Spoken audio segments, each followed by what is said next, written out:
Безгә Аллаһы Тәгаләнең хикмәтендә шикләнергә, аның рәхмәтеннән өмет үзәргә һәм Раббыбызга гыйбадәттән баш тартырга ярамый. Сезне олуг бәйрәм белән тәбриклибез һәм сынауларга түзәргә, игелек кылырга һәм шөкер итәргә өйрәткән имтихан аеның әҗерле булуын телибез. Уважаемые телезрители, телеканал «Татарстан. Новый век» ведет прямую трансляцию из Галеевской мечети столицы Республики Татарстан. Сегодня Аид Аль-Фитр, праздник, знаменующий завершение обязательного поста в благословенный месяц Рамадан. Но один из двух главных праздников ислама омрачен трагическим событием, унесшим детские жизни учащихся Казанской школы и ее сотрудников. Мы не можем радоваться в этот праздник так, как в прошлые годы, но сегодня мы собрались в мечети для того, чтобы обратиться к своему Создателю, Всевышнему Аллаху, обратиться с мольбой о здоровье, о счастье наших сыновей и дочерей. Пусть этот хрупкий мир всегда будет крепким.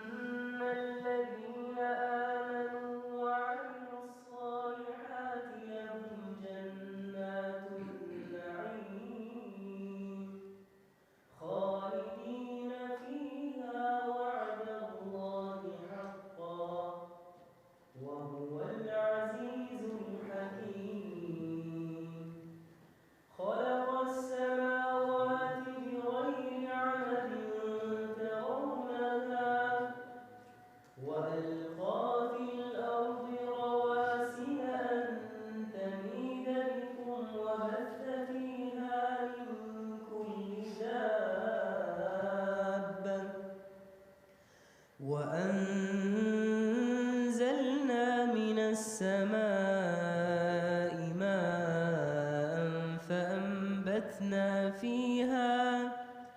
فأنبتنا فيها من كل زوج كريم هذا خلق الله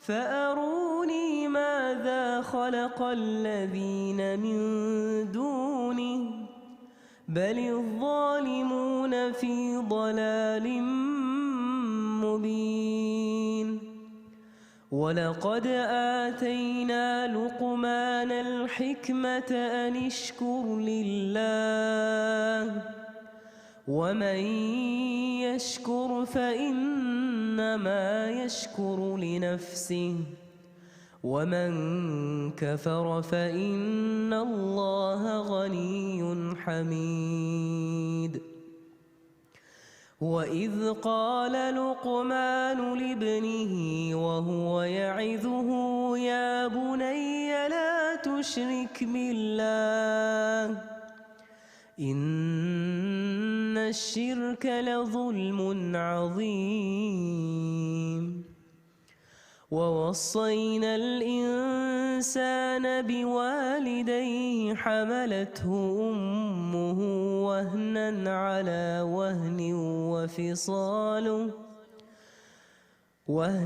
على وهن وفصاله في عامين أن اشكر لي ولوالديك إلي المصير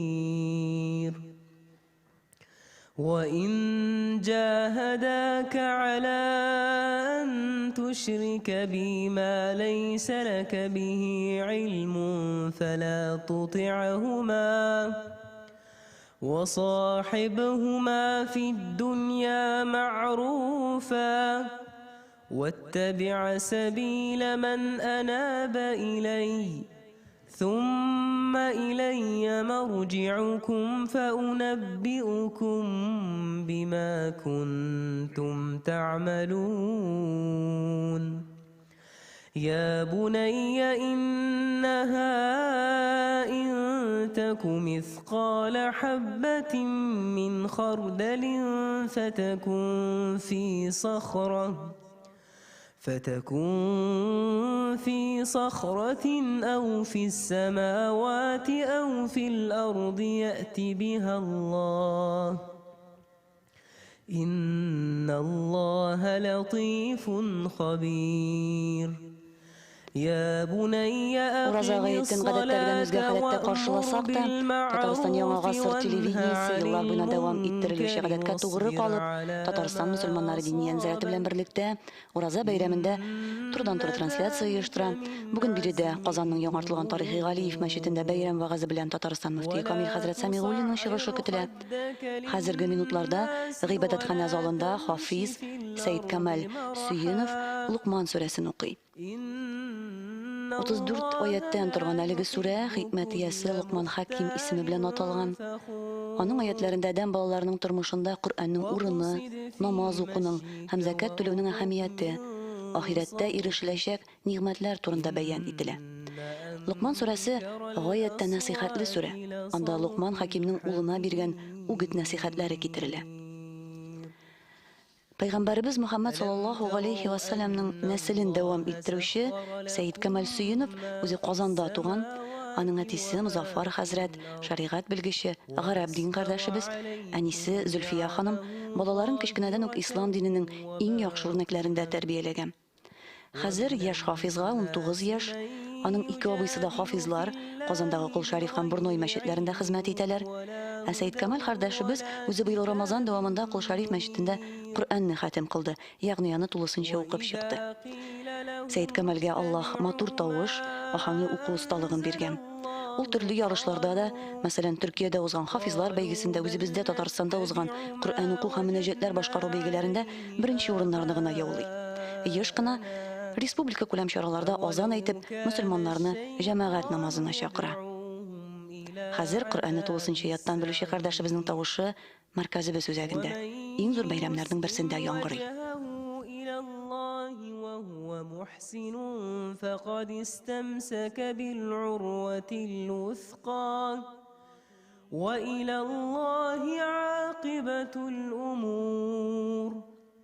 ومن كفر فلا يحزنك كفره إلينا مرجعهم فننبئهم بما عملوا إن الله عليم بذات الصدور نمتعهم قليلا ثم نضطرهم إلى عذاب غليظ ولئن سألتهم من خلق السماوات والأرض ليقولن الله قل الحمد لله بل أكثرهم لا يعلمون لله ما في السماوات والأرض إن الله هو الغني الحميد ولو أن ما في الأرض من شجرة أقلام والبحر يمده من بعده 7 أبحر ما نفدت كلمات الله إن الله عزيز حكيم ما خلقكم ولا بعثكم إلا كنفس واحدة إن الله سميع بصير ألم تر أن الله يولج الليل في النهار ويولج النهار في الليل وسخر الشمس والقمر كل يجري إلى أجل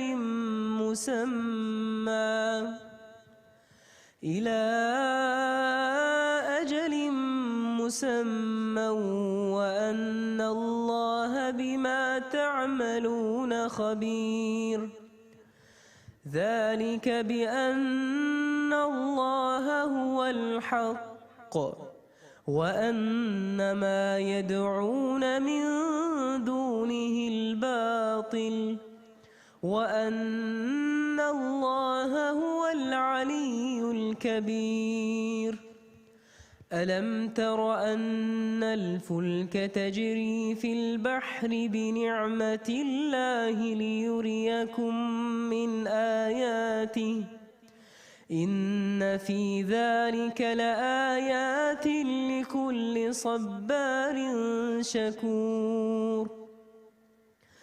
وإذا غشيهم موج كالظلل دعوا الله مخلصين له الدين فلما نجاهم إلى البر فمنهم مقتصد وما يجحد بآياتنا إلا كل ختار كفور. Уважаемые телезрители, телеканал «Татарстан. Новый век» продолжает прямую трансляцию праздничных мероприятий из Галиевской мечети Казани. Здесь ожидается выступление муфтия республики. А утро во всех мечетях Татарстана начинается с коранических аятов. Знатоки Корана читают их сразу после утренней молитвы. Сейчас хочу вас познакомить с хафизом Корана, который в эти минуты читает аяты из книги Аллаха. 19-летний Саид Камаль Суюнов родился и проживает в Казани. Он является продолжателем рода посланника Аллаха Мухаммада, саллаллаху алейхи вассалям. Быть потомком лучшего из людей – это не только почетно, но и ответственно. Саид Камаль учился в университете Аль-Асхар в Египте, в Мадресе в Турции. В данный момент является шакирдом муфтия Татарстана Камиля Хазрата Самигуллина, у которого обучается Корану. В эти минуты он читает аяты из суры Лукман. Сура Лукман идет 31-й по счету в Священном Коране. Она состоит из 34 аятов. Эта сура была ниспослана пророку Мухаммаду в мекканский период его биографии. Название суры посвящено человеку по имени Лукман, которого одни называют пророком, другие считают его мудрецом. Аяты повествуют нам о значении книги Аллаха в жизни людей, о необходимости совершения молитв и выплаты закята, о награде, которая уготована верующим людям в мире ином. Также в этой суре перечислены заветы Лукмана, которые он передал своему сыну.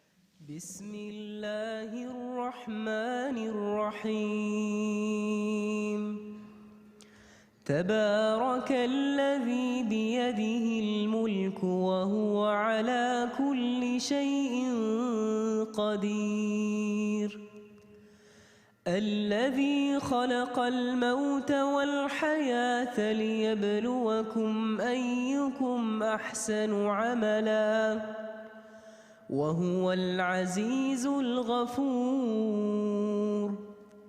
الذي خلق 7 سماوات طباقا ما ترى في خلق الرحمن من تفاوت فارجع البصر هل ترى من فطور ثم ارجع البصر كرتين ينقلب إليك البصر خاسئا وهو حسير ولقد زينا السماء الدنيا بمصابيح وجعلناها رجوما للشياطين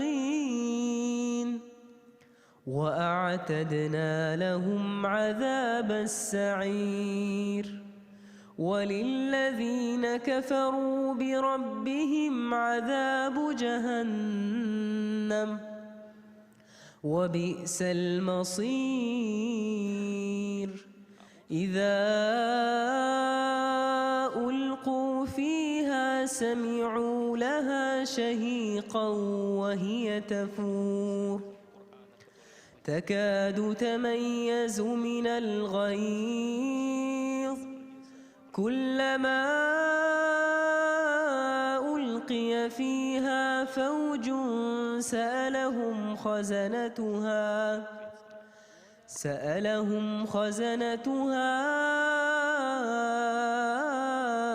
ألم يأتكم نذير قالوا بلى قد جاءنا نذير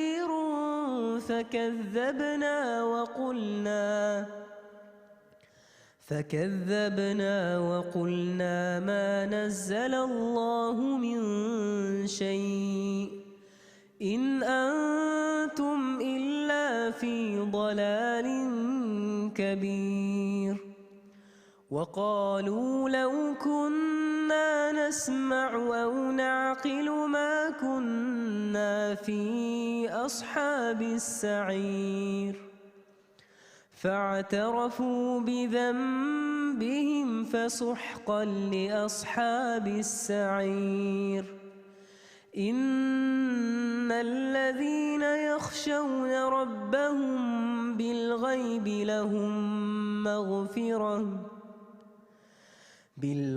لهم مغفرة وأجر كبير وأسروا قولكم أو اجهروا به إنه عليم بذات الصدور ألا يعلم من خلق وهو اللطيف الخبير هو الذي جعل لكم الأرض ذلولا فامشوا في مناكبها وكلوا من رزقه وإليه النشور أأمنتم من في السماء أن يخسف بكم الأرض فإذا هي تمور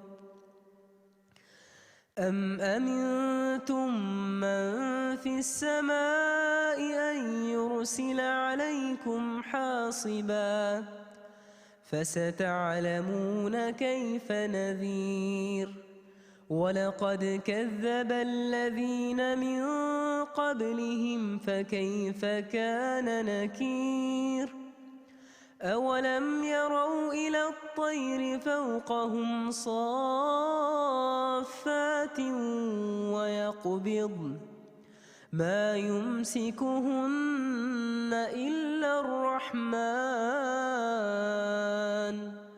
إنه بكل شيء بصير أمن هذا الذي هو جند لكم ينصركم من دون الرحمن إن الكافرون إلا في غرور أمن هذا الذي Bayram ertasi ruhun bo'lak etib Qozon markazi үзәгендәге тарихи гыйбадәтханәләрнең берсе Галиев мәчетендә яңгыраган Аллаһ сүзләрен тыңлауга кушылырга чакырабыз.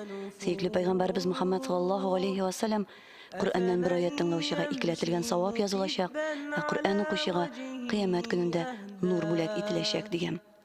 Сәйд Камал кардәшебез bayram иртәсендә безгә хәзерге минутларда Мүлк сүрәсен укый. Изге Коръәннең 67-нче Әл-Мүлк сүрәсен, аның беренче аятлары башланган сүзләр белән татар халкында Тәбәрәк сүрәсе дип йөртәләр. Хәер, аңа һәр чорда пайгамбарыбыз вакытында да шулай дигәннәр. Сүрәнең исеме патшалык дип тәрҗемә ителә. Һәм галәмнәр хуҗасы Аллаһ субхану ва тааляның бөеклеге, аның тулы хакимлеге турында бәян ителә биредә. Бар мәхлукатны бар кылучының сыйфатлары тасвирлана. Пайгамбарыбыз Мөхәммәд саллаллаһу алейхи ва саллямның хадисләре буенча җавап көнендә Тәбәрәк сүрәсе үзен укучының, аның белән яшәүченең яклаучысы булачак һәм җәннәткә керткәнче аны яклаячак диелгән икән.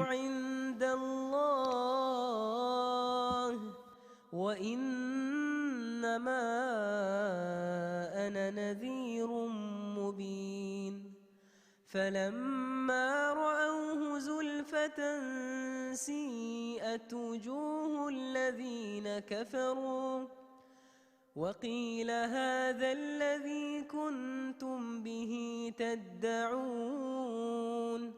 قل أرأيتم إن أهلكني الله ومن معي أو رحمنا فمن يجير الكافرين من عذاب أليم قل هو الرحمن آمنا به وعليه توكلنا فستعلمون من هو في ضلال مبين قل أرأيتم إن أصبح ماؤكم غورا فمن يأتيكم بماء معين بسم الله الرحمن الرحيم ياسين والقرآن الحكيم إنك لمن المرسلين على صراط مستقيم تنزيل العزيز الرحيم لتنذر قوما ما أنذر آباؤهم فهم غافلون لقد حق القول على أكثرهم فهم لا يؤمنون إنا جعلنا في أعناقهم أغلالا فهي إلى الأذقان فهم مقمحون وجعلنا من بين أيديهم سدا ومن خلفهم سدا فأغشيناهم فهم لا يبصرون وسواء عليهم أنذرتهم أم لم تنذرهم لا يؤمنون إنما تنذر من اتبع الذكر وخشي الرحمن بالغيب فبشره بمغفرة وأجر كريم إنا نحن نحيي الموتى ونكتب ما قدموا وآثارهم وكل شيء أحصيناه في إمام مبين. В эти минуты Саид Камаль Суюнов обратился к аятам из суры Ясин, которая считается сердцем Корана. Об этом говорил еще досточтимый пророк Мухаммад, мир ему. Эти аяты нам повествуют о том, что Мухаммад, да благословит его Аллах и приветствует, является одним из числа посланников Аллаха, что он находится на прямом пути, указанном в Коране, ниспосланным ему милостивым Творцом, чтобы он увещевал людей. А я хочу напомнить, что праздничные мероприятия 2001 года проводятся из Галеевской мечети Казани и транслируются в прямом эфире телеканала «Татарстан. Новый век».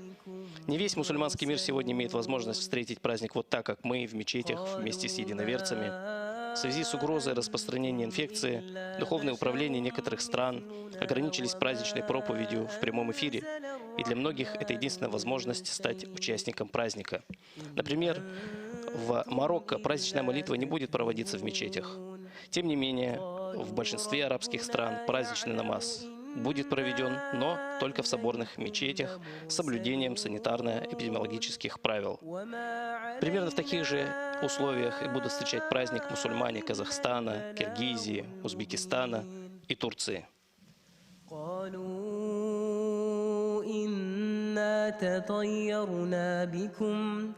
لئن لم تنتهوا لنرجمنكم وليمسنكم منا عذاب أليم قالوا طائركم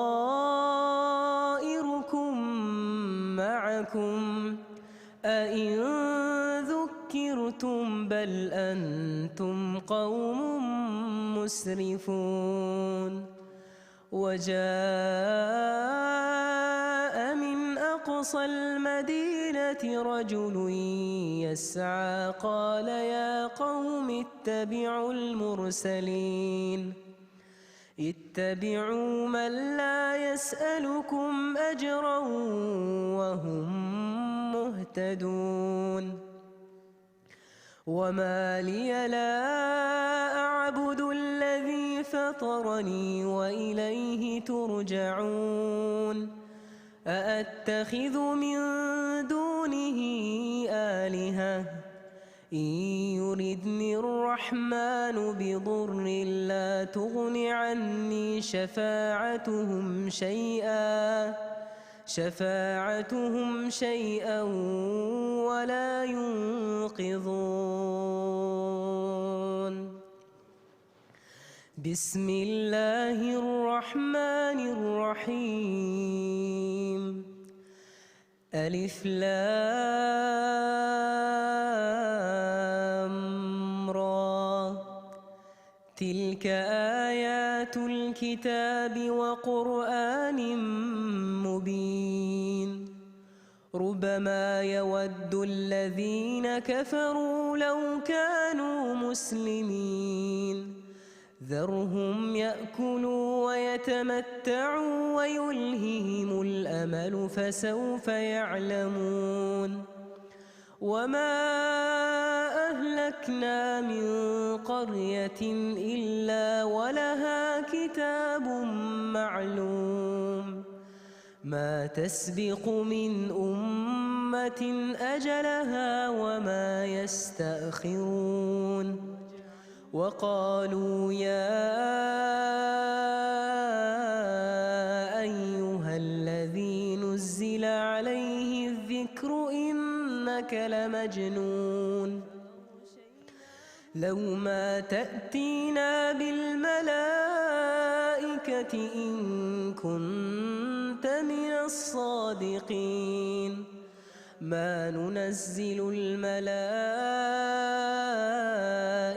إلا بالحق وما كانوا إذا منظرين إنا نحن نزلنا الذكر وإنا له لحافظون ولقد أرسلنا من قبلك في شيع الأولين وما يأتيهم من رسول إلا كانوا به يستهزئون كذلك نسلكه في قلوب المجرمين لا يؤمنون به وقد خلت سنة الأولين ولو فتحنا عليهم بابا من السماء فظلوا فيه يعرجون لقالوا إنما سكرت أبصارنا بل نحن قوم مسحورون ولقد جعلنا في السماء بروجا وزيناها للناظرين وحفظناها من كل شيطان رجيم إلا من استرق السمع فأتبعه شهاب مبين والأرض مددناها وألقينا فيها رواسي وأنبتنا فيها من كل شيء موزون وجعلنا لكم فيها معايش ومن لستم له برازقين وإن من شيء إلا عندنا خزائنه وما ننزله إلا معلوم صدق الله العظيم. Татарстан Яңа гасыр телевизион каналы Казан мәркәзе тарихи гыйбадәтханәләрнең берсе Галиев мәчетеннән Ураза гаете чараларын турыдан-туры трансляцияли. Мәчеттә Татарстан мөфтие Камил хәзрәтнең вәгазы башланды. Барша галәмнәрне юктан бар кылучы. Шул галәмнәрне тәрбия кылып, һәм үзенең төрле нигъмәтләре белән бүләкләп торышы Аллаһу субханаһу ва таалагә хәмд саналарыбыз, улуглауларыбыз булса иде. Безне хак юлга күндерүче, баршаларыбызга иң күркәм үрнәк булучы, сөекле, нурлы Пәйгамбәрбез Мухаммад Мустафа саллаллаһу алейхи ва сәлләмгә барлык сахабаларына күңелләребезнең түрләреннән чыккан сәламнарыбыз, салават шәрифәләребез һәм һәр төрле изге дугаларыбыз ирешсә иде. Аллаһу Тәгаләнең шиксез рәхмәтенә һәм ризалыгына ирешергә өметләнүче, кан кайгыш атышта балаларын югалткан әти-әниләренең кайгысын уртаклашучы, җәрәхәтләр алган балаларга Раббыбыздан шифа сораучы, Рамазан аен боегып озатучы, Ураза гаетен яратып каршы алучы мөхтәрәм дин кардәшләрем. Сезне динебезнең иң күркәм сәламе белән сәламлыйм. Ассаламу алейкум ва рахматуллаһи ва баракатух. Рамазанның соңгы көннәрен котышкыч фаҗига тетрәтте. Казан мәктәбендә балаларга мылтык төбәп аткан бер йырткыч республикабызны матәмгә салды. Балаларын һәм якыннарын югалткан гаиләләр нинди тирән борчулар кичергән сүз белән әйтеп бетереп булмый. Иншаллаһ, Татарстан мәчетләрендә бүген мусульманнар бер тавыштан үлгәннәрнең рухына һәм яраланганнарга дугалар кылыныр. Алар моңа мохтаҗ. Бүген без Ураза гаете уңаеннан җыелдык. Аллаһ Раббыбыз изге Рамазан аенда тоткан уразаларыбызны, укыган намазларыбызны, кылган изге гамәл гыйбадәтләребезне кабул итеп, барыбызны да җәһәннәм газабыннан коткарып, үзенең җәннәтләре белән бүләкләсә иде. Кадерле дин кардәшләрем, иң элек сезгә Татарстан Республикасы президенты Рөстәм Нургали улы Миннихановның мөрәҗәгатен җиткерергә рөхсәт итегез. Кадерле татарстанлылар, хөрмәтле ватандашлар, сезне Рамазан ае тәмамлану һәм Гыйд-ул-Фитр Ураза гаете уңаеннан шин йөрәктән котлыйм. Бу мукаддәс көннәрдә мусульманнар ихлас дугада булдылар. Аллаһ Тәгалә кушканнарны катгый үтәп, тыйганнардан тыелып, игелекле, мехербанлы гамәлләр кылдылар. Изге Рамазан аенда Аллаһның шиксез рәхмәте белән рухи һәм дөньяви тормышта күркәм юл күрсәтүче Коръән Кәрим иңдерелде. Ул хакыйкатьне ялганнан, пак җанлы адамнарны гынахлылардан, шин гыйлемне ялгыштан аерырга ярдәм итә. Дөньядагы миллионлаган мөмин юмартлыгы, бихисап нигъмәтләре, кешеләргә гомер, акыл, сәләт биргәне өчен Раббыны данлый, аңа мәдхия укый. Ураза бәйрәмен уздыру традицияләре мусульманнарның тынычлыкка, тәкъвалыкка, шәфкать һәм гаделлеккә омтылуларын бик ачык шагылдыра.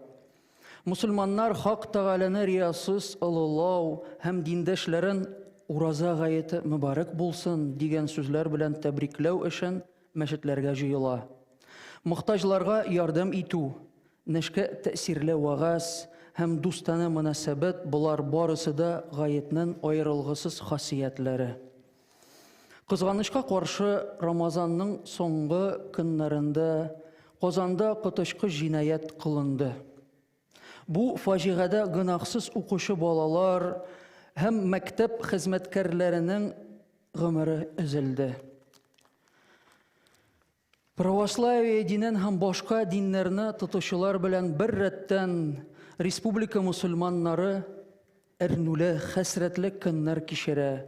Һәлак булганнарның рухлары тынычлыгына багышлап дугалар кыла. Яралыларның тизрәк савыгуын сорап Аллаһка сыгына.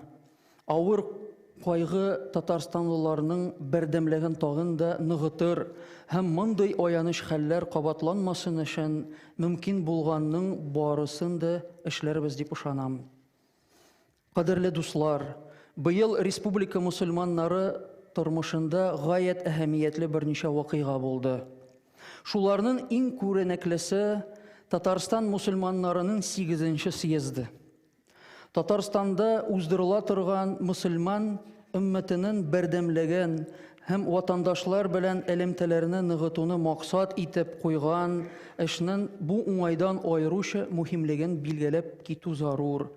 Киләсе елда тантаналы чара Идел Болгарстанында ислам дине кабул ителүгә 1100 ел тулуыны яхшы әзерлек белән лаеклы төстә үткәрербез дип ышанам. Ураза гаетендә һәр беребезнең күңеле иман нуры, мәрхәмәт һәм мәхәббәт хисләре белән тулып торсын. Һәлак булганнар рухына һәм яралылар өчен дугада булыйк. Сезгә һәм якыннарыгызга бәхет, сәламәтлек һәм иминлек телим. Татарстан Республикасы Президенты Рөстәм Нургали улы Минниханов. Газиз дин кардәшләрем, милләттәшләрем, мәчетебезне олылап По килгән традиции, муфтий Камиль Хазрат в проповеди передал слова из обращения президента Республики Татарстан Рустама Нургалиевича Минниханова. В праздничном обращении президент Республики Татарстан Рустам Нургалиевич Минниханов от всей души поздравил с окончанием поста и благословенным праздником Роза Байрам. В своем обращении он отметил, что, к великому сожалению, последние дни Рамазана были омрачены в Казани чудовищным преступлением, жертвами которого стали невинные дети и работники школы. Мусульмане республики наравне с православными и представителями других религий глубоко скорбят о погибших, молят Всевышнего об упокоении их душ и скорейшем выздоровлении раненых. Президент выразил убежденность в том, что эта трагедия еще больше сплотит татарстанцев, и они сделают все возможное, чтобы подобное больше никогда не повторялось. В конце обращения Рустам Нургалиевич отметил, что в нынешнем году в жизни мусульман республики произошел ряд значимых событий, наиболее заметным из которых стал 8-й съезд мусульман Татарстана. Он также выразил уверенность в том, что в данной связи особенно важным представляется проводимый в республике курс на укрепление единства мусульманской уммы и связи с соотечественником. Поэтому мы с честью подготовимся к празднованию в следующем году исторического юбилея 1000-столетия принятия ислама в Волжской Булгарии. Халыкларыбыз камилләшкәндер, әдәпләребез арткандыр. Бүген менә ураза гаетен каршылыйбыз. Риваятта килгәнчә, ураза гаете җиткәч, Аллаһы Тәгалә җир йөзенә үзенең фәрештәләрен җибәрә һәм алар юлга басып, көчле тавыш белән тирә-юньгә мураҗагать итәләр. Аларны җаннардан һәм адамнардан кала бөтен мәхлуклар ишетә. Эй Мухаммад өммәте, юмарт булган Раббыгыз каршына чыгыгыз. Ул сезне үзенең искиткәч юмартлыгы белән бүләкләр һәм зур гунахларыгызны гафу итәр. Тоткан уразаларыбыз, кылган гыйбадәтләребез һәм игелекләребез өчен Аллаһы Тәгалә әҗр савапларны бирсен. Шуңа өметләнеп калыйк. Мөхтәрәм җәмәгать, хадисләрдә булай әйтелә: "Кад җаакум Рамадан, туфтаху фиһи абвабул җаннah, ау тугhlaqu фиһи абвабул җахим, ва тагhallu фиһи шаятин." Ягъни Рамазан аенда җәннәт капкалары ачыла. Тәмух капкалары ябыла. Шайтаннар шылбыр белән уратып алына диелә. Шул рәвешле Рамазан аенда мөэминнәргә Раббыбызның ризалыгына ирешү өчен бернинди каршылык та булмады. Аның рәхмәтенә ирешүгә бары тик үзебезнең нәфесебез, ялкаулык һәм кире халкыбыз гына комачауларга мөмкин иде. Быел Аллаһыга мең шөкер, хәтта мәчетләр дә ачык торды. Ифтарларда кардәшләр белән җыелышып авыз ачтык, таравих намазларын кылдык. Ил дәүләтләребезгә, һәр гаиләгә иминлек сорап бер тавыштан дуа укыдык. Шул чакларда кардәшлек һәм туганлык җепләре ныгыгандыр, йөрәкләребез һәм ниятләребез тоташкандыр, халыкларыбыз йомшаргандыр, әдәп арткандыр иншаллах. Әмәне Кудус шәһәрендә яшәүче дин кардәшләребез Рамазан аенда авыр көннәр кичерде. Мәчеттә намазга баскан килеш аларга һөҗүм иткәннәр. Мусульманнар өчен изге урынны утка салганнар. И Раббым, безнең дин кардәшләрне усал кешеләрдән якла. Аларны җәбер золымнардан, изу кысуларыннан, рәхимсезлекләрдән сакла. Үзен яралткан барлык халыкларга тату яшәр өчен хикмәт һәм сабырлык бир. Менә мин сезнең белән бүген динара татулык турында сөйләшәсем килә. Динара татулык кайдан килә? Иң беренче чиратта күркәм халык һәм дәгъваттан. Игътибар итегез әле, Коръәндә гыйбадәт турында 130 аят булса, халык һәм аның әһәмияте турында 1504 аят килә. Игътибар итегез, гыйбадәт турында 130 аят булса, күркәм халык турында 1504 аят килә, җәмәгать. Әгәр халыкларыбыз камилләшкән булса, димәк, Рамазан ае заяга узмаган дигән сүз. Шул ук вакытта күркәм халык һәм шәхси үрнәк ул иң яхшы тәрбия чарасы һәм иң яхшы дәгъват бит. Дәгъват мусульманнарның бурычы. Шундый бер аят бар. Астагъизу билләх. Уд'у иля сабили раббика бил хикмати вал мау'изатил хасанати ваджадилхум биллати хия ахсан.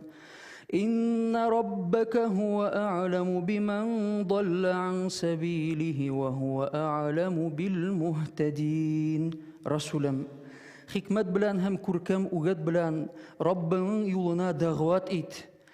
Һәм алар белән иң яхшы булган юл белән бәхәсләш. Һич шиксез синең Раббың кем аның юлыннан язганын яхшырак белә һәм ул хидаяткә ирешүчеләрне дә яхшырак белә. Раббыбыз бәхәстә сабырлык күрсәтергә куша.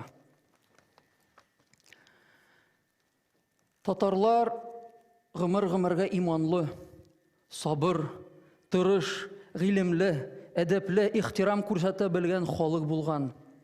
Һәм шуңа күрә үзләре артыннан башка халыкларны да ияртә алган. Динне дә тарата белгән. Татарлар үзләре дә ирекле рәвештә иман китергән. Башка халыкларга да динебезне көчләп такмаган. Чөнки диндә көчләү юк.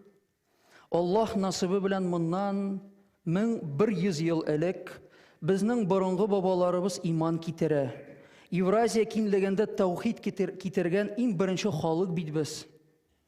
Аллаһ Тәгаләне Аллаһ теләгәненә иман бирә, үзе бирә, теләгәненнән үзе ала. Уйлап карагыз әле, җәмәгать. Багдад тикле Багдадтан Карлы Болгар дәүләтенә Ибн Фадлан килә алыр иде микән, әгәр Аллаһ теләмәсә.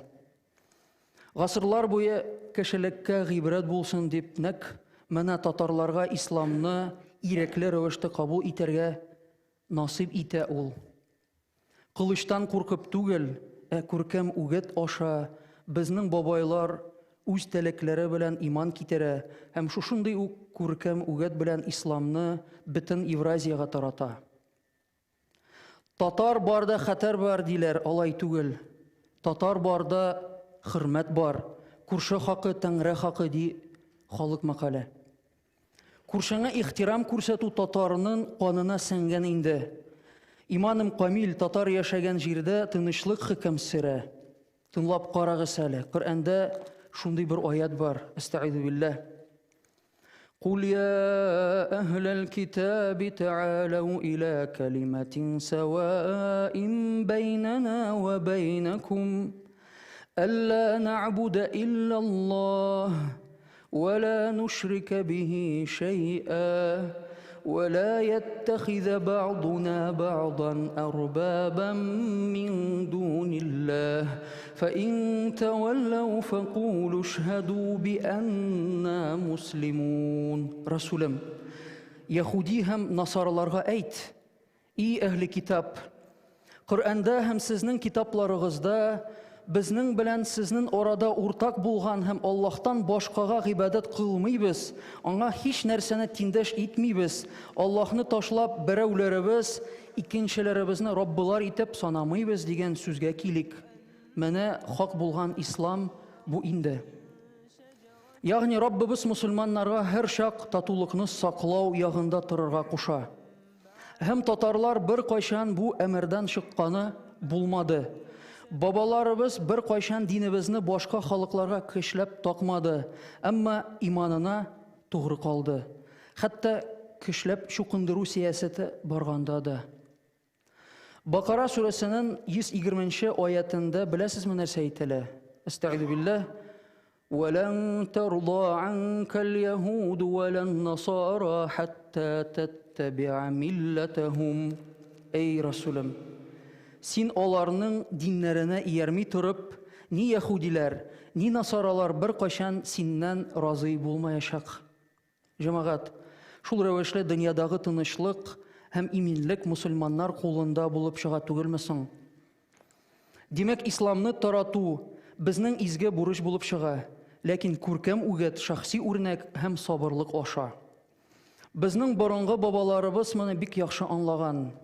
Танылган тарихчы Михаил Худяков үзенең атаклы «Очерки по истории Казанского ханства» хезмәтендә Казанда ширкәү булганлыгы турында яза. Ул ширкәүгә беркем комачауламаган, чөнки Казан ханлыгында ислам шәшәк аткан. Күршеңә ихтирам күрсәтү татарның канына сеңгән. Хасан Басри рахматуллаһи алейх дигән галим була. Аның күршесендә бер яһуд яшәгән. Ул Хасанның йөри торган юлына һәр даим шуп ташлый торган була. Хасан аңа әндәшмәгән. Шулай бер көн бу яһуд ачуы килеп Хасанның өенә килеп керә. Нинди кеше соң син? Ник минем әшәкелекләремә сабыр итәсен ди. Хасан аңа булай җавап бирә.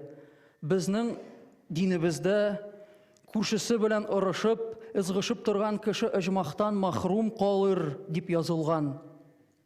Шуннан нәрсә булганын беләсезме? Теге яһуд сезнең шариагатыгыз бик хуш икән дип ислам динен кабул итә. Без шундый күркәм үгәт белән кешеләрне ияртә алабызмы соң? Күршеләргә түгел, кайчак үз балаларына да үрнәк була алмаган дин кардәшләребез бар, кызганычка каршы. Мисал итеп, тагын бер хикаят. Ибраһим алейхиссаламны бик кунакчыл булган диләр. Әгәр 2-3 көн кунак килми торса, Аллаһыдан сорый торган булган: "Эй Раббым, миңа ни булды, ник мине кунактан махрум итәсен?" Шулай бер көнне килә моңа бер кунак. Пәйгамбер алейхиссалам аннан: "Син нинди дин тотасың?" дип сорый икән. Кунак мәҗүси булып чыга. "Алайса мин сине кунак итмим, синең динең башка", дип Ибраһим бу адам каршында ишекләрен ябып куя. Ябу гына булды. Пәйгамбәргә Аллаһ Тәгаләдән вахи инә. "Эй Ибраһим, сине өчен ул бәндәне кунак итмәдән. Мин бит аны бу кафир дип ризыгын киметмәдем. Аның ризыгын синең кулына җибәрдем. Син аңа һич ни бирмәдең", дип ачулана Раббыбыз. Ибраһим алейхиссалам торып кунак артыннан йөгермәсенме? Куып җитеп кире кайтуга үгетли. Ләкин теге мәҗүси борылмый. "Зинхар борыл, 2 дия бирәм", ди Ибраһим алейхиссалам. Кунак 3 диягә дә ризалашмый. Дөрес, үзе хәйләкәр булып чыкты. 100 дия бирәм дигәч туктап кала. "Нишләвен бу?" дип сорый пәйгамбәрдән. "Раббым миңа ачуланды", ди Ибраһим алейхиссалам. Шуннан мәҗүси: "Тәңрән яхшы икән, дошман өчен хәтта дустын ачулана ала икән", дип иман китерә. Гарәп халифәлегендә күпме кафирләр яшәгән. Үзләре мусульман булмаса да, аларны үз диннәрен тотудан беркем тыймаган. Дамашкта яшәгән христиан философы Иоанн Дамаскинны, яисә Мисырда яшәгән яһуди галиме Маймонидны искә алыгыз. Әгәр алар мусульман илләрендә үз эшчәнлекләрен иркен алып бара алмаган булса, дөньяга танырлармы идеме? Менә ни өчен ислам тынычлык дине дип әйтергә тулы хокукыбыз бар безнең. Татарлар да гасырлар буе янәшәдә яшәгән күршеләренә хөрмәт күрсәткән, аларны дин ирегеннән бер кайчан махрум итмәгән. Юкка гынамы бабаларыбыз үзләре өчен Әбу Ханифа мәзһәбен сайлаган. Бөек имам Әбу Ханифа үзе дә гомеренең күп өлешен Гыйракның Куфа шәһәрендә яшәгән. 8нче гасырның Куфа шәһәре күп милләтле, күп динле, хәтта динсез халыклар кайнаган бер Казанны хәтерләткән. Нәк Болгар дәүләте шикелле, нәк бүгенге Татарстан кебек. Күренекле галим Мухаммад Мурат ар-Рамзи Тәлфикул Ахбар язмасында татарлар турында булай ди. Карашларында алар барысы да сөнни матуридиләр, гыйбадәттә хәнәфиләр. Гыйбадәттә хәнәфи мәзһәбе, акыйдәдә матуриди мәктәбе һәм шариғатка туры килгән тасаввуф татарларда ислам әнә шушы юнәлешләрдә үсеш алган, газиз милләттәшләрем. Халкыбызны шушы туры юлдан алып барганы өчен Аллаһыга мең шөкер. Ләкин татарлар үзләре шушы дәрәҗәле юлдан атлап барырга лаякмы соң бүген? Бик кызганыч. Әмма милләттәшләребез арасында үзләрен татар мусульман дип танымаучылар әлегә кадәр байтак. Ислам мәдәниятенә шул кадәр бай рухи мирасны бүләк иткән халыкның бүгенге дәвамчылары милләтнең йөзен ислам билгеләми дип шәшрәп бәхәсләшә. Татар үз анасын өйдән куып чыгарган шикелле, бүген хәтта үз гаиләсе белән туган телдә сөйләшми. Ислам гырыф-гадәтләрен үтәми. Мәктәп һәм мәчетләр тәрбияләсә шул җитә дип тыныч йоклый. Әлбәттә, мәчетләр тәрбия бирәчәк. Динебез гомер бакый милләтебезнең йөз аклыгын саклаган, алга таба да шулай булачак. Ләкин дөньяны үзгәртәсен килсә, үзеннән башла диләр, бик дөрес. Үзенең кем икәнлеген дә белмәгән халык башкаларга нинди үрнәк бирә алсын, нинди күркәм үгәт бирсен. Сүземнең башы шул иде бит, күркәм үгәт белән дәгъват кыл. Башка халыкларга түгел, татарлар бүген үз балаларына да насихат бирми. Балалар өчен Аллаһ алдында җавап тотасыбыз бар. Коръәндә булай әйтелә. Астагъиду билләh. يا أيها الذين آمنوا قوا أنفسكم وأهليكم نارا وقودها الناس والحجارة عليها ملائكة غلاظ شداد لا يعصون الله ما أمرهم ويفعلون ما يؤمرون. Ey iman итүчеләр, үзләрегезне һәм гаиләләрегезне уттан саклагыз. Башка утларның ягулыгы утын булса, аның ягулыгы кафир кешеләр һәм бик тиз кабынып, бик күп яндыра торган күкәрт ташлар. Аның өстендә каты табигатьле һәм көчле фәрештәләр бар. Алар үзләренә әмер ителгән нәрсәләрдә Аллаһка каршы төшмиләр һәм әмер ителгәнне үтиләр. Һәр ир үз гаиләсе өчен җавап тотачак. Хатынын һәм балаларын ничек тәрбияләгән, ул ахирәттә дә шундый ук хәлдә булачак. Үлгәч, балам минем өчен дуа кылырмы? Әҗер саваплар алырлык игелекләр кылдыммы? Аллаһы Тәгалә минем гунахларымны гафу итсен өчен мин кулыма Коръән алып укыдыммы? Зикр кылдыммы? Намазларны башкардыммы? Аның ризалыгы өчен ураза тоттыммы? Ир-ат менә шул хакта уйларга тиеш җәмәгать. Җавап тоткан көнне иман китерү һәм тәүбә итү файдасыз. Көч һәм сәламәтлек бар чакта ураза тотырга, садака бирергә һәм намаз укырга кирәк, беткәч түгел. Рамазан ае безне шул хакта уйландырырга тиеш иде. Гынахлардан чистарынырга мөмкинлек биргән иде. Файдаланып өлгердек микән? Иншаллах. Әмма Рамазан ае бетте дип, Адам баласы бөек Раббыбызга гыйбадәтен һәм итагатен ташларга тиеш түгел.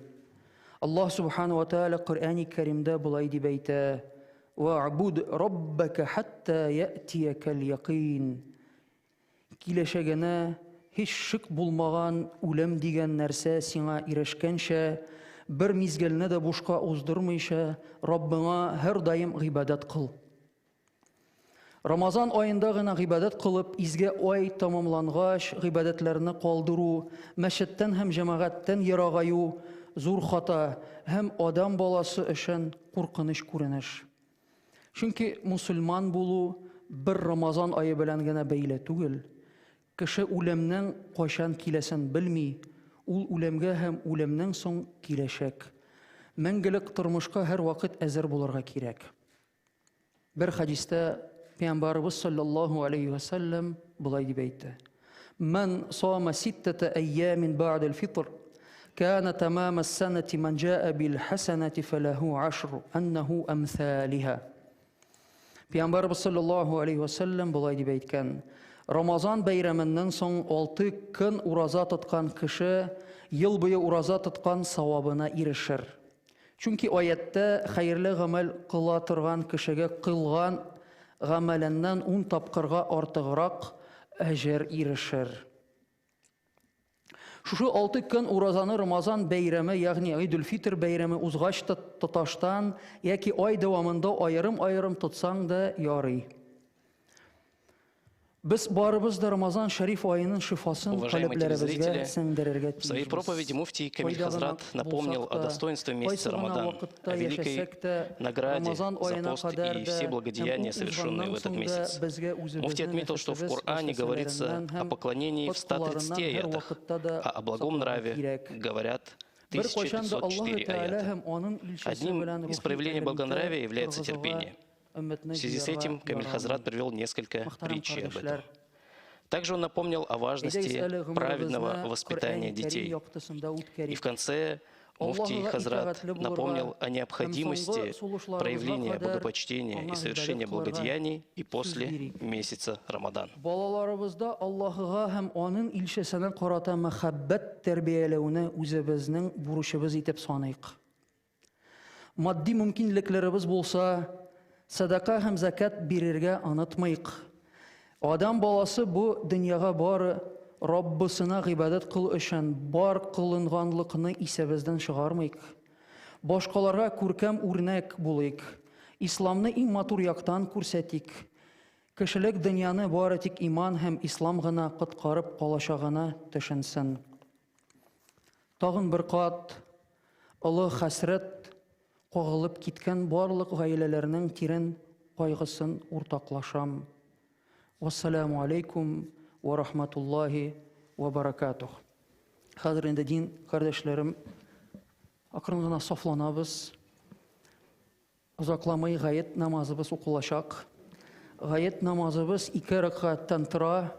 Беренче рәкъәттә Субханака дуасыннан соң 3 тапкыр тәкбир китерәләр. Куллар күтәреп тәкбир китерәләр. Аннан соң Фатиха һәм сура укыла. Икенче рәкъәттә исә Фатихадан соң, сурадан соң тагын 3 тапкыр тәкбир, куллар күтәреп тәкбир китерәләр. 4нче тапкыр Аллаһу акбар әйткәч рукуга барабыз. Һәм шул тәртиптә безнең намазыбыз укылачак, җәмәгать. Әйдәгез сафланыйк. Татарстан мөфтие Камил хәзрәт Сәмигуллин вәгазинең татар теле өлеше үтемледә, урыны белән тәнкыйдидә булды. Аның насихатлары безне уңай якка үзгәртсә иде. Казан мәркәзенең иске татар бистәсе бизәге тарихи гыйбадәтханәләрнең берсе Галиев мәчетендә бәйрәм вәгазе. Дөресрәге бәйрәм намазы вакыты. Аны да мөфти Камил хәзрәт үзе алып бара.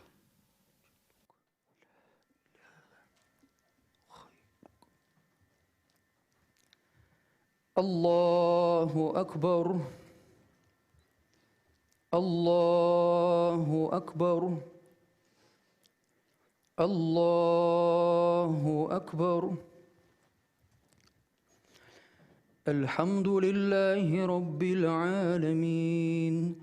الرحمن الرحيم مالك يوم الدين إياك نعبد وإياك نستعين اهدنا الصراط المستقيم صراط الذين أنعمت عليهم غير المغضوب عليهم ولا الضالين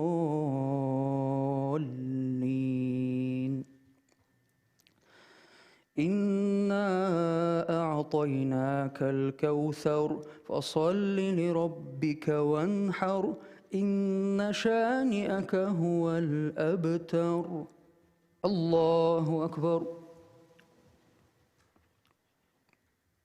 سمع الله لمن حمده الله أكبر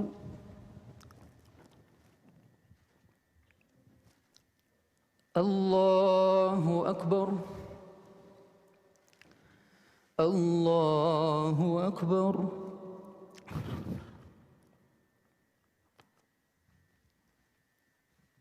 الله أكبر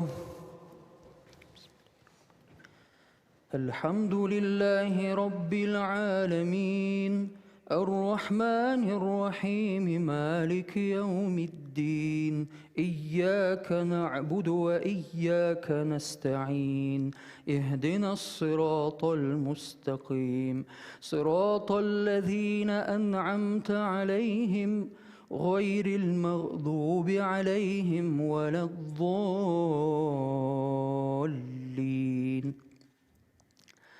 قل هو الله أحد الله الصمد لم يلد ولم يولد ولم يكن له كفوا أحد الله أكبر الله أكبر الله أكبر الله أكبر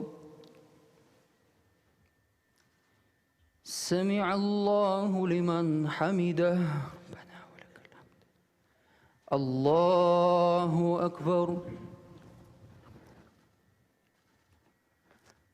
الله أكبر الله أكبر الله أكبر Барча мактаулар галәмнәрнең Раббысы булган Аллаһка, Рахманга, Рәхимгә, хисап көненең хуҗасына, сиңа гына гыйбадәт кылабыз һәм синнән генә ярдәм сорыйбыз. Безне туры юлга күндер. Нигъмәтләндерелгәннәрнең юлына, ачуың төшкән һәм адашканнарның юлына түгел. Әлеге юллар Коръәндәге Фатиха сүрәсенең татарчага тәрҗемәсе. Ассаламу алейкум ва рахматуллах. Мөселманнар намазны «Ассаламу алейкум ва рахматуллахи» дип ике якка сәлам бирү белән төгәлләде. Татар теленә тәрҗемәдә бу Аллаһның сәламе, рәхмәте һәм бәрәкәте сезнең белән булсын дип яңгырый. Бәйрәм намазы төгәлләнде. Исегезгә төшерәбез Татарстан Яңа гасыр телевизион каналы Ураза гаете чараларын Тарихи Галиев мәчетеннән турыдан-туры трансляциялый. Хәзер биредә бәйрәм хутбәсе вакыты җитте. Анда мөфти әйтә һәм ул гарәп телендә булачак. لا إله إلا الله والله أكبر الله أكبر ولله الحمد الله أكبر الله أكبر لا إله إلا الله والله أكبر الله أكبر ولله الحمد سبحان من نور قلوب العارفين بنور المعرفة والإيمان وشرح صدور الصادقين بشرح الهداية والعرفان وأكرم عباده المؤمنين بصيام شهر رمضان الله أكبر الله أكبر لا إله إلا الله والله أكبر الله أكبر ولله الحمد سبحان من فتح على الصائمين أبواب الرحمة والغفران وزين قلوب المحبين بتلاوة القرآن وغلق على الصائمين أبواب النيران في شهر رمضان وعد للصائمين دخول باب من أبواب الجنان كما أخبرنا نبينا نبي الرحمة آخر الزمان إن للجنة بابا يقال له الريان لا يدخله إلا الصائمون في شهر رمضان شهر رمضان الذي أنزل فيه القرآن هدى للناس وبينات من الهدى والفرقان الله أكبر الله أكبر لا إله إلا الله والله أكبر الله أكبر ولله الحمد وأشهد أن لا إله إلا الله وحده لا شريك له ذو العفو والغفران وأشهد أن محمدًا عبده ورسوله شهادة ناطقة بالحجة والبرهان صلى الله تعالى عليه وعلى آله وأصحابه صلاة موصلة إلى دار الجنان خصوصا منهم على الأبي بكر الصديق. Муфти Татарстана Камиль Хазрат в настоящий момент продолжает праздничную проповедь. Каноническая часть проповеди, хутба, всегда ведется на языке священного Корана. Все собравшиеся мусульмане в один голос проговаривают вместе с имамом праздничные такбиры, восхваления Всевышнему. أعوذ بالله من الشيطان الرجيم بسم الله الرحمن الرحيم إن الله مع الذين اتقوا والذين هم محسنون بارك الله لنا ولكم في القرآن العظيم ونفعنا وإياكم بالآيات والذكر الحكيم إنه هو الغفور الرحيم الجواد الكريم العلي العظيم السميع الدعاء. Гайеттәге ике хутба арасындагы вакыт Аллаһның Рәсүле Мөхәммәд саллаллаһу алейхи ва сәлләмнең хадисендә дугалар кабул була торган вакытның берсе буларак китерелә. Шуңа күрә имам Камил хәзрәт үзе дә әлеге мөмкинлектән файдалана һәм мәчеткә килгән мөселманнарга да үзе генә белгән сүзләр, теләкләр белән Раббысына ялварырга мөмкинлек калдырды. Күпләр шушы вакытта нәрсә сорарга, нинди дуга кылырга дип кызыксына. Чөнки бирелгән кыска гына вакытта югалып калу ихтимал.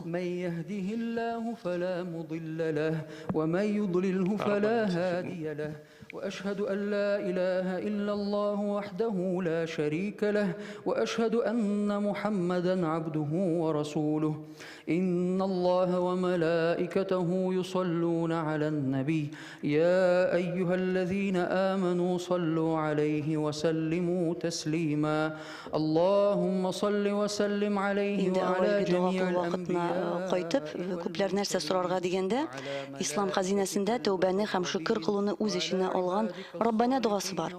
Ул пәйгамбәрбез Мөхәммәд саллаллаһу алейхи ва сәлләмнең дә яраткан дуасы булган.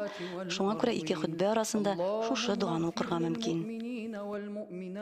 والمسلمين والمسلمات الأحياء منهم والأموات وارحمنا معهم واحشرنا معهم برحمتك يا أرحم الراحمين. Hörmətli din qardaşlarım, bayramlarınız mübarək olsun.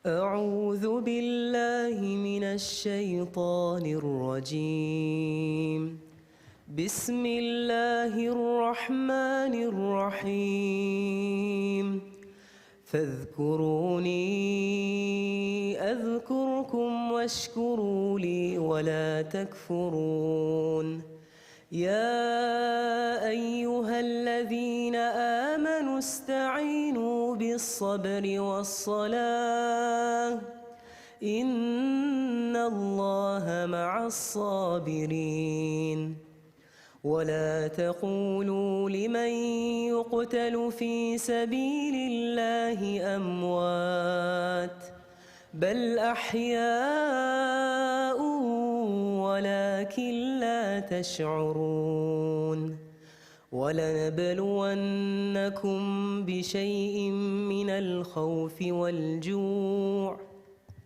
ونقص من الأموال والأنفس والثمرات وبشر الصابرين الذين إذا أصابتهم مصيبة قالوا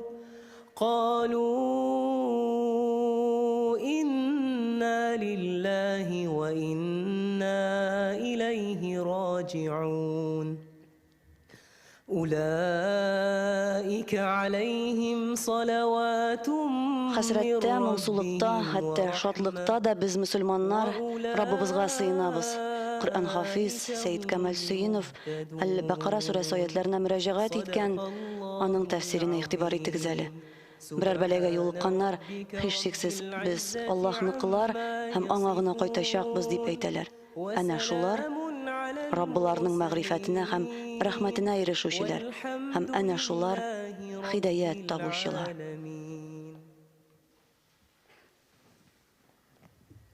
Elhamdülillahi Rabbil alemin. Ve salatu ve selamu ala Resulün Seyyidina Muhammed ve aleyhi ashabihi ecmaîn. Allahümme taqabbal minna inneke ente samiul alim. Allahümme tub aleyna inneke ente tevvabil rahim. Галиев мәчетендә ураза гыйте чаралары ахырына якынлашты. Коръән укыганнан соң гадәттә, күркәм гадәт буенча дуга кылына. Бу минутларда Татарстан мөселманнары Диния нәзарәтенең Аксакаллар шурасы рәисе Айрат хәзрәт Аюпов дуга белән Раббыбызга мөрәҗәгать итә, аңа бирегә җыелган барлык мөселманнар да кушыла. Шушы гает кенәндә тахаратланып, гысылланып килгән мөселман кардәшләремә шиксез рәхмәтләрен яудырсаң иде. Я Раббым, Аллам, шушы укыган намазларыбызның, тәравих намазларын, фарыз намазларын, сөннәт намазларын кабул итсәң иде. Бергән садакаларыбызны, тоткан уразаларыбызны кабул итсәң иде. Кылган хаҗларыбызны кабул итсәң иде, Раббым, Аллам. Шушылар хакына, Я Раббым, Аллам, безнең шушы айда, Рамазан айында барча гөнаһларыбызны ярлыкап, анадан туган килеш гөнаһсыз шушы бүген игә илебезгә кайтып китәргә насыйп эйләсәң иде. Я Раббым, Аллам, Я Раббым, Аллам, шушы Коръән Кәримне укыган вакытларда, намазларыбызны укыган вакытларда килеп чыккан ялгышлыкларыбызны төзәтеп, киң рәхмәтең белән шушыларны барсында безне кабул итеп алсаң иде. Я Раббым, Аллам, шушы укыганнарның әҗер савапларын барлык галәмгә рәхмәтең өчен җибәрелгән сөекле пәйгамбәребез Мөхәммәд Мустафа саллаллаһу алейхи ва сәлләмнең рух шәрифләрен җиткерсәң иде. Һәм дә аның әһли бәйтләренең, сахабаларның рухлар шәрифләрен җиткерсәң иде. Һәм дә Атабыз белән Абу разыяллаһу анһуларның рухларын шәрифләрен җиткереп, Атабыз Адәм галәйһиссәламны алып, пәйгамбәребез Мөхәммәд саллаллаһу алейхи ва сәлләмгә кадәр булган барча расулларның, пәйгамбәрләрнең, sahabelerinin, tabiginlerinin ruhlarını şerifine etkisine gidiyor. Hem de Rabbim Allah'ım şuşa İslam dinin tüyükmüş yaşmı, şuş günge kadar getirip jitkirgen evi babalarımızga, etiyen ellerimizge ruhlarını şerifine etkisine gidiyor. Hem de Rabbim Allah'ım şuşa izgi yatında, şuşa gayetke yılgam, Müslümanlarımızın büyünkinde alardan dua kütüşü, etiyen ellerinin, evi babalarının, halacifetlerinin, belik bulmağın bağlarının, hem de Rabbim Allah'ım tuğanlarının, kız tuğanlarının, ir tuğanlarının, dostlarının, klastaşlarının, kılakı devlerinin ruhlarına şerifle etkilsen idi. Ya Rabbim Allah'ım, Allah'ın ruhlarına jitkirip, Allah'ın ruhlarını şuat kılıp, Allah'a rızık bulup, şu günlerde, şu beylemlerde Allah'a Rabbim Allah'ım rızık bulup var bir şeydi. Kabirlerde kine etsin idi. Kabirlerinden Rabbim Allah'ım, cenazelerinden cuma kişilere kürüp tasın idi. Ya Rabbim Allah'ım, Allah bizden rıza bulup yatsınlar idi. Allah bizden rıza bulup Rabbim Allah'ım, biz Allah'tan rıza bulup bulurga bizge nasip eylesin idi. Amin, amin, amin. Ya Rabbim Allah'ım, Sene ütenip sırayım. Ütenip sırayım senden. Birinde bizden elimizde tinçlik, birinde bizden elimizde imanlik, birinde bizden elimizde Müslümanlarga hem başka din ehillerine rahatlanıp şeriat kurkanşa dinlerini tutarga.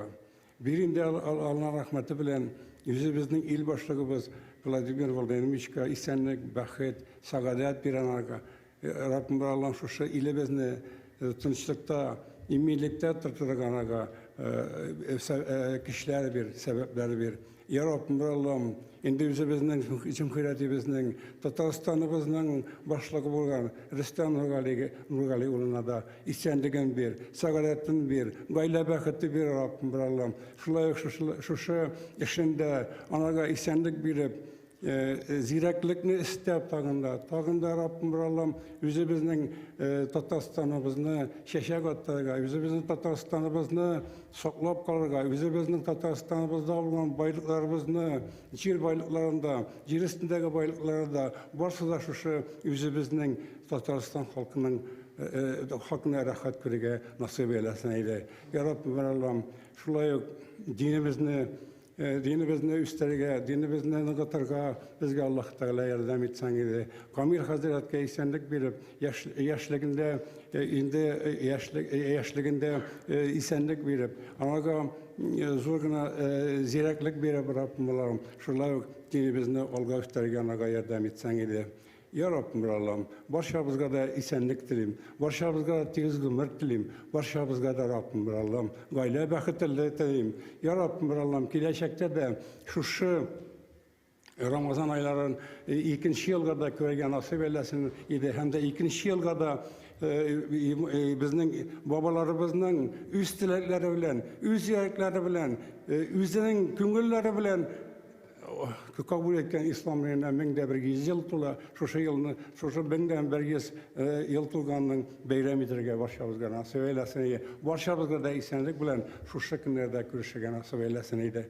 Ya Rabbim Allah'ım, Ya Rabbim Allah'ım, şu cinayet, şinin kulundan, şu şekillerde mahkum bulganlarga hususan dua kılı geleceğime. Allah Teala'larına Allah'ına Rabbim Allah'ım şahitler gibi kabul etsin diye. Beni de Sultan Garaya kızına, Emir Fen yılına, Emir İldar uluna, Ali Sara yıl kızına, Emir uluna, Zerfat Gadun Nur kızına, İlziye Rifat kızına, Elvira Nikolay kızına, Damir Ramil uluna Rabbim Allah'ım. Ruhlarını şad kılıp alarmın. Günahlarını yarlıka Rabbim Allah'ım. Şahitlerden bulup, Peygamberimizin ümmetinden bulup, Peygamberimizin şefakatine erişip, tuttuğu cümahlara kirge nasip eylesin yavarga, nasip eylesin idi. Hem mımdi efetler, mımdi beleler, bu Cumhuriyetimizde bütün kabartlanmasını, bütün bulmasını idi Rabbim Allah'ım. Amin, amin, amin. Ya Rabbim Allah'ım, bizni gaffu et. Ya Rabbim Allah'ım, bizning günahlarimizni gaffu et. Ya Rabbim Allah'ım, günahlarını kabul etip, tövbelerini kabul etip, bu dünyada iminlikte hem de tinçlikte hem de bakitte, saadette başımızga yaşayan nasip eylesin. Amin, amin, amin. Rabbena atina fid dünya hasene ve fil ahireti hasene ve qina gazabnar bi rahmetike ya rahman rahim. Allahu ekber. Amin. Büyük rahmet var rızkada.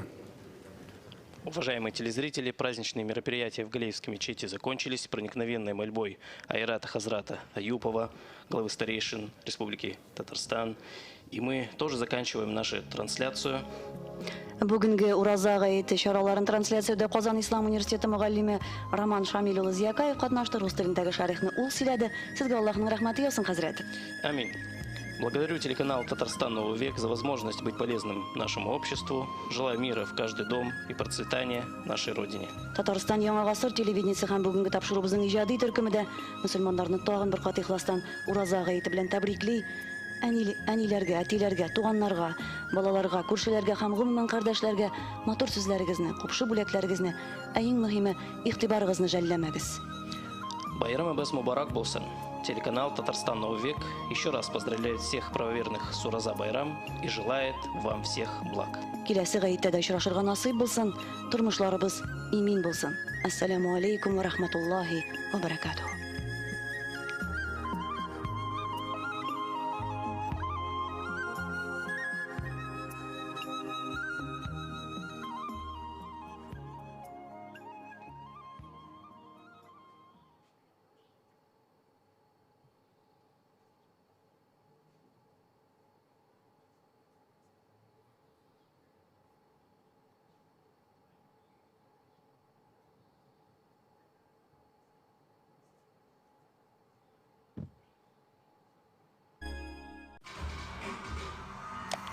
Я вообще-то смотрела. Ну, и кто здесь свинья?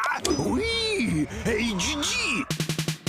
Обменяйте старый приемник на новый HD и получите год бесплатного просмотра премиального пакета «Премьер». Рекомендация опытных телезрителей. Смотри, не переплачивай. Сделайте ваши ноги здоровыми и легкими. Безопасное лечение варикоза лазером от 25 тысяч рублей. Клиника «Варикоза нет» на Достоевского. 212 20 40. Приглашаем в Уфу на Российский нефтегазохимический форум и международную выставку «Газнефть-технологии». 250 компаний отрасли, ведущие эксперты. 25-28 мая. ВДНХ Экспо Уфа.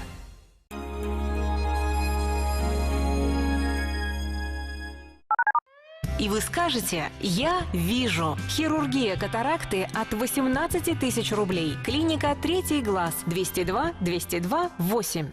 Готовые квартиры в Иннополисе от 3 миллионов 950 тысяч рублей. Заезжай и живи. Мебель и бытовая техника в подарок. Осталось меньше 30 квартир. Подробности на сайте jkunicum.ru и по телефону 556 59. Успей купить квартиру в самом инновационном городе России. Победа сберегает. У нас детишек много. Конечно, экономим. А еще и в качестве уверены. В магазинах «Победа». Колбаски охлажденные для жарки 400 грамм 85 рублей. Лечение варикоза лазером от 25 тысяч рублей. Клиника «Варикоза нет» на Достоевского. ТНВда акция Made in Татарстан. Татарстанда эшләнгән. Безнең белән дөньяны яхшыга үзгәртүчеләр турында.